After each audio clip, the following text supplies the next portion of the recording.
বেকার না বসে এর ওর কাছে কুটকাচারি না করে যদি দৈনন্দিন কাজকর্ম দেখিয়ে দু পয়সা ইনকাম আসে তাতে আমাদের ক্ষতি কি বলতো? বরং অনেক লাভ আছে। নিজেরাই না হয় একবার কন্টেন্ট তৈরি করে দেখো। শুধু কন্টেন্ট হলেই হবে না, যেন 10 জন বসে তোমার ভিডিও দেখতে পারে। দেখবে একটা সময় সবাই তোমাকে সম্মান দিচ্ছে, ভালোবাসাও পাচ্ছ অনেক মানুষের। আর দেখতে দেখতে একটা সময় দেখবেন ইনকামও আসছে। তাহলে তোমার ঘরে বসে কাজ করতে ক্ষতি কি? এতে কাজেও মন বসবে আর সাথে সাথে ভিডিও রেডি করে নিচ্ছ।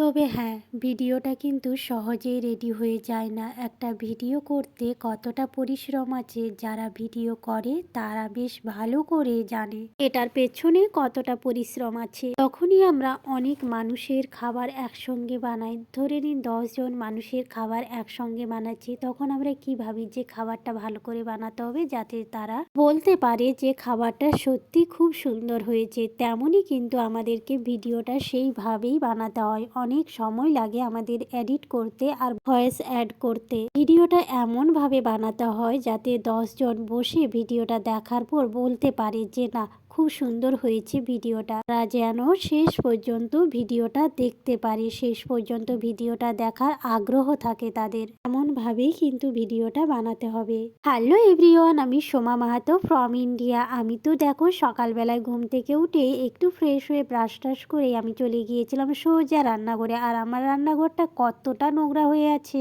এটা তো তোমরা দেখতেই পেলে। রান্নাঘরটা প্রথমেই কিন্তু আমি ভালো করে পরিষ্কার করে নিলাম, কারণ যেখানে রান্না করি সেই রান্নার জায়গাটা এতটা নোংরা হয়ে আছে। তার জন্যই ভাবলাম না, রান্না করার আগে জায়গাটা আগে ভালো করে পরিষ্কার করে নিই, তারপরে না হয় রান্না করব। তার জন্যই দেখো গ্যাসটা ভালো করে পরিষ্কার করে নিয়েছি আর জায়গাটাও ভালো করে স্কচব্রাইট দিয়ে ঘষে ঘষে পরিষ্কার করে নিলাম। আর থালা বাসনগুলো সুন্দরভাবে ধুয়ে রেখে দিলাম। তারপরে দেখো আমি রুমটা ভালো করে ক্লিন করে নিচ্ছি একটু ফিনাইল দিয়ে, কারণ অল্প ফিনাইলই ভালো লাগে, কারণ বেশি ফিনাইল দিলে অনেকটা গন্ধ করে, ভালো লাগে না আমার। আর কি বলতো, এই ভাড়া রুমে ওই একটাই রুম তো প্রত্যেক দিন না মুছলে ভালো লাগে না, কারণ অনেক নোংরা ধুলো এই হাওয়া বাতাসের মাধ্যমে চলে আসে। ঘরটা ভালো করে পরিষ্কার করে তারপরেই কিন্তু স্নান করে নিয়েছি। স্নান করেই ভাবলাম রান্নাটা এবারে বসিয়ে দেবো। আর এইদিকে দেখো আমি কিন্তু পুঁই ডাঁটা, পুঁই পাতা আর আলুগুলো ভালো করে কেটে নিচ্ছি। তো এটা দিয়ে একটা সুন্দর রেসিপি বানাবো, চলো তোমাদের সঙ্গে রেসিপিটা শেয়ার করি। প্রথমেই কিন্তু আমি কড়াইয়ে অল্প একটু সরষের তেল দিয়ে ভালো করে গরম করে তারপরেই কিন্তু পেঁয়াজ কুচিগুলো দিয়ে দিয়েছি। তারপরে টমেটোর কুচি দিয়ে তারপরে একের পর এক মশলাগুলো দিয়ে দিলাম। আমি এই তরকারিতে মশলা ব্যবহার করেছি